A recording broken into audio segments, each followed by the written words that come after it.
আসসালামু আলাইকুম রহমতুল্লাহ। সুপ্রিয় দাখিল নবম শ্রেণীর শিক্ষার্থীরা, আশা করি তোমরা ভালো আছো। আজকে তোমাদের সাথে ইংলিশ সেকেন্ড পেপার একটি প্রশ্ন সাজেশন নিয়ে আমি হাজির হয়েছি। আমি আশা করতে পারি এই প্রশ্নটি যদি কোনো স্টুডেন্ট ভালো করে বাসায় শিখে যেতে পারে, ইনশাল্লাহ এটার আদলে সে পরীক্ষায় ইনশাল্লাহ কমন পাবে, আশাবাদী। তো আমি আর কথা বাড়াতে চাচ্ছি না। মূল ভিডিওটা শুরু করার আগে তোমাদের কাছে ছোট্ট একটা রিকোয়েস্ট থাকবে। যদি আমাদের ইউটিউব চ্যানেলে নতুন হয়ে থাকো, সেক্ষেত্রে অবশ্যই চ্যানেলটি সাবস্ক্রাইব করবে, এবং যদি আমাদের ফেসবুক পেজে নতুন হয়ে থাকো, অবশ্যই আমাদের ফেসবুক পেজটি ফলো করে দিবে। তো দেখো, আমরা আর কথা বাড়াতে চাচ্ছি না। তোমাদের পরীক্ষাতে টোটাল সময় থাকবে হচ্ছে 3 ঘন্টা, ঠিক আছে, ইংরেজি দ্বিতীয় পত্রের ক্ষেত্রে, এবং ফুল মার্কস অর্থাৎ 100 নম্বরে একটা পরীক্ষা হবে।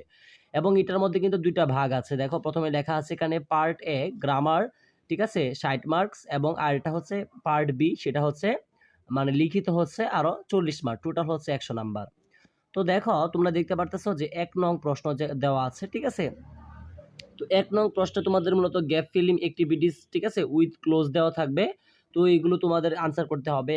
যে 1 নম্বরে দেখতে পারতেছো, এগুলো খুব ভালো করে পড়বা, ঠিক আছে। এগুলো ভালো করে বুঝে পড়তে পারলে ইনশাল্লাহ কমন পাবা। তো 2 নং প্রশ্নটা দেখো সবাই, ঠিক আছে। 2 নং প্রশ্নটা, এগুলো আর আমি বলার কিছু মনে করি না, এগুলো তোমরা বাসায় প্র্যাকটিস করবা, ঠিক আছে। যতই কথা বলবো তোমাদের পড়ার ব্যাঘাত ঘটবে, যেহেতু তোমাদের আগামীকালকে পরীক্ষা। খুব ভালো করে এগুলো পড়তে হবে। দেখতে পারতেছো।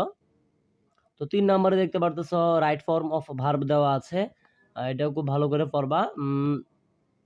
যেগুলো আছে এগুলো খুব ভালো করে বোঝার চেষ্টা করবা। তারপরে দেখো 4 নং প্রশ্ন যেটা দেখতে পারতেছো, চেঞ্জিং সেন্টেন্স রয়েছে, এটাও ভালো করে পড়বা। এখানে যে দেখতে পারতেছো চেঞ্জিং সেন্টেন্সে কিন্তু তোমরা টোটাল 10টা নাম্বার পাচ্ছ, সেই কারণে বলবো ভালো করে পড়বা। তার পরবর্তীতে তোমাদের যে 5 নং প্রশ্নে চলে যাচ্ছি। 5 নং প্রশ্নে দেখো টেক কোয়েশনস, ঠিক আছে। 5 নং প্রশ্ন তোমাদের থাকবে হচ্ছে টেক কোয়েশনস। তারপরে দেখো যে 6 নং প্রশ্নে আছে, ঠিক আছে। 6 নং প্রশ্নে হচ্ছে use of suffix and prefix থাকবে 6 নং প্রশ্নে, এখানে 5 নাম্বার।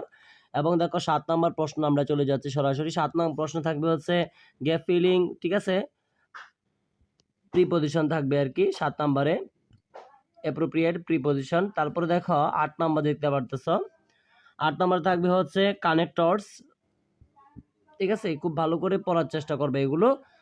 এখানে 5 নাম্বার। এবং দেখো গ্রামারের 9 নাম্বার, সর্বশেষ পাংচুয়েশন অ্যান্ড ক্যাপিটালাইজেশন, ঠিক আছে। এটা খুব ভালো করে পড়বা, এগুলো থেকে পরীক্ষায় কমন থাকার সম্ভাবনা রয়েছে। তো আমরা ইতিমধ্যে তোমাদের সাথে 100 মার্কের মধ্যে কিন্তু আলোচনা করেছি। দেখো 100 মার্কের মধ্যে তোমাদের সাথে আলোচনা করেছি হচ্ছে 60 নাম্বার নিয়ে। এখন আমি আলোচনা করব আর বাকি 40 নাম্বার নিয়ে। দেখো তোমাদের রাইটিং মার্কস অর্থাৎ লিখিত থাকবে হচ্ছে তোমাদের টোটাল 40 নাম্বার। 10 নাম্বারে দেখতে পারতেছো একটি প্যারাগ্রাফ এসেছে ট্রি প্লান্টেশন, ঠিক আছে। তো ট্রি প্লান্টেশনটা ভালো করে পড়বা। তারপরে দেখতেছো একটা ইমেল এসেছে, ঠিক আছে। তারপরে দেখতে পারতেছো আবার একটা অ্যাপ্লিকেশন এসেছে, অর্থাৎ তুমি 11 নং-এর মধ্যে দুইটা দেওয়া থাকবে, ইমেল অথবা অ্যাপ্লিকেশন, তোমার যেটা ইচ্ছে সেটা লিখতে পারবা। 10 নাম্বার এখানে পাবা। তো এখানে প্যারাগ্রাফে হচ্ছে 10, এবং ইমেল অথবা অ্যাপ্লিকেশনে হচ্ছে 10, এবং সর্বশেষ থাকবে হচ্ছে 12 নাম্বার, ঠিক আছে। এখানে তোমাদের থাকবে হচ্ছে কম্পোজিশন, ঠিক আছে, রাইটিং কম্পোজিশন থাকবে। তো এখানে দেখতে পারতেছ, ঠিক আছে, এ নাম্বার আছে ইউর ডেইলি লাইফ, 2 নাম্বার আছে ফিজিক্যাল এক্সারসাইজ, ঠিক আছে। তারপরে সি নাম্বার আছে মেট্রো রেল। তো এগুলো যদি পড়ো ইনশাল্লাহ এগুলো থেকে তোমরা একটা অনায়াসে তোমরা কম্পোজিশন কমন পাবা, মানে 20 নাম্বার কমপ্লিট হয়ে যাচ্ছে। তো তোমাদের সাথে লিখিত 40 নাম্বার নিয়ে আলোচনা করেছে, এবং গ্রামারের যে তোমাদের ছিল মানে 60 নাম্বার, সেটা নিয়ে আলোচনা করেছে। টোটাল আমরা 100 নাম্বার নিয়ে আলোচনা করেছি। তো আজকের মতো বিদায় নিচ্ছি। এর পরবর্তী পরীক্ষা কোনটা হবে অবশ্যই আমাদেরকে কমেন্টে জানাবে। আসসালামু আলাইকুম রহমতুল্লাহি ওয়া বারাকাতুহু।